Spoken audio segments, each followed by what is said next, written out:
छत्तीसगढ़ में शराब के बाद अगर कोई मुद्दा सियासत के केंद्र में है तो वो मुद्दा रचना जी धान का मुद्दा है। बिल्कुल, धान का मुद्दा यानी जिसकी खरीदी जोर शोर से इस वक्त जारी है। 14 नवंबर से धान खरीदी की शुरुआत प्रदेश में हो चुकी है। साय सरकार इसके पुख्ता इंतजाम का दावा करती है तो वही विपक्ष इसमें लगातार कमियां गिरा रही है। हम आपको कुछ तस्वीरें इससे जुड़ी हुई दिखा रहे हैं, जो तस्वीरें आपको जो असलियत है प्रदेश में, जो हालात है वो बताएंगे। ये 4 तस्वीरें आपके सामने हैं जिसमें कांग्रेस ने धान खरीदी को मुद्दा बनाते हुए प्रदेश में आज धान खरीदी केंद्र चलो अभियान की शुरुआत की। कांग्रेस के दिग्गज नेताओं ने खरीदी केंद्र का आज दौरा भी किया और व्यवस्थाओं का जायजा लिया।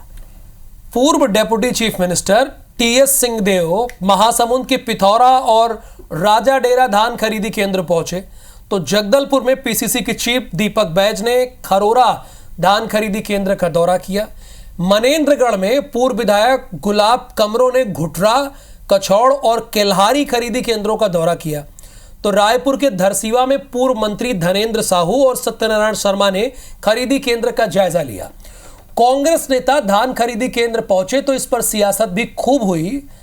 आपको दिखाते हैं इससे जुड़ी एक एक्सक्लूसिव रिपोर्ट।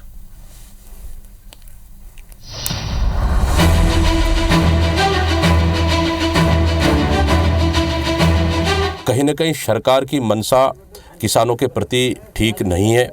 सरकार किसानों का धान न खरीदे इसलिए इस तरह के षड्यंत्र कर रही है। ब्लेम लगाने के बजाय वो लोग सीधे धान खरीदी केंद्र में जाएं तो उनको वास्तविकता का पता चलेगा। कांग्रेस के पास कोई मुद्दा नहीं है, इसलिए जो है वो इस प्रकार के निगरानी समिति बनाकर केवल प्रेस मीडिया और जनता के बीच में चर्चा में रहना चाहती।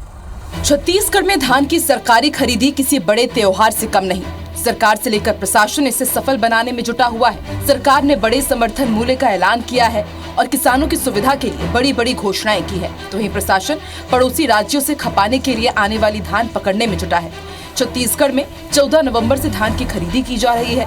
सरकार का दावा है कि हर किसान से प्रति एकड़ 21 क्विंटल धान खरीदा जा रहा है, जबकि विपक्ष का आरोप है कि सरकार के दावे कुछ और है और जमीनी हकीकत कुछ और। कहीं न कहीं सरकार की मंशा किसानों के प्रति ठीक नहीं है। सरकार किसानों का धान न खरीदे इसलिए इस तरह के षड्यंत्र कर रही है।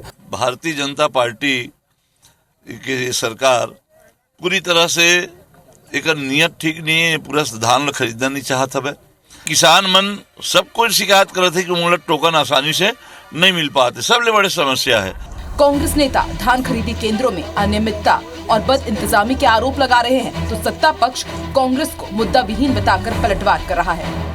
अच्छा है जाएं, दूर से बैठ के ब्लेम लगाने के बजाय वो लोग सीधे धान खरीदी केंद्र में जाएं तो उनको वास्तविकता का पता चलेगा। हमारे पूरे प्रदेश में सुचारू रूप से धान खरीदी चल रहा है और कांग्रेस के पास कोई मुद्दा नहीं है, इसलिए जो है वो इस प्रकार के निगरानी समिति बनाकर केवल प्रेस मीडिया और जनता के बीच में चर्चा में रहना चाहती। छत्तीसगढ़ सरकार के खाद्य विभाग के आंकड़ों के मुताबिक 4,36,000 किसानों से 20,54,000 मीट्रिक टन धान की खरीदी हो चुकी है। किसानों को इसके लिए 4,285 करोड़ रुपए का भुगतान किया जा चुका है। खरीफ सीजन में 27,68,000 किसानों ने पंजीयन कराया था। इनमें से 1,45,000 नए किसान हैं। धान खरीदी का अभियान 31 जनवरी साल 2025 तक चलेगा। तब तक खरीदी का आंकड़ा और बढ़ेगा, जिस पर सियासत आगे भी गरमाएगी। आरोपों के बीच धान खरीदी के इस खरीफ सीजन की विदाई होगी, जो अपने पीछे कुछ सबक भी छोड़ जाएगी। स्टार जैन के साथ तो धान खरीदी, राहुल जी, धान खरीदी को छत्तीसगढ़ में धान खरीदी नहीं कहा जाता, इसे धान खरीदी उत्सव कहा जाता है। लेकिन ये विडंबना है कि जब से इसकी शुरुआत हुई है तब से लगातार विपक्ष इस पर आरोप लगा रही है। हालांकि सरकार का कहना है कि सरकार लगातार सुव्यवस्थित तरीके से धान खरीदी कर रही है।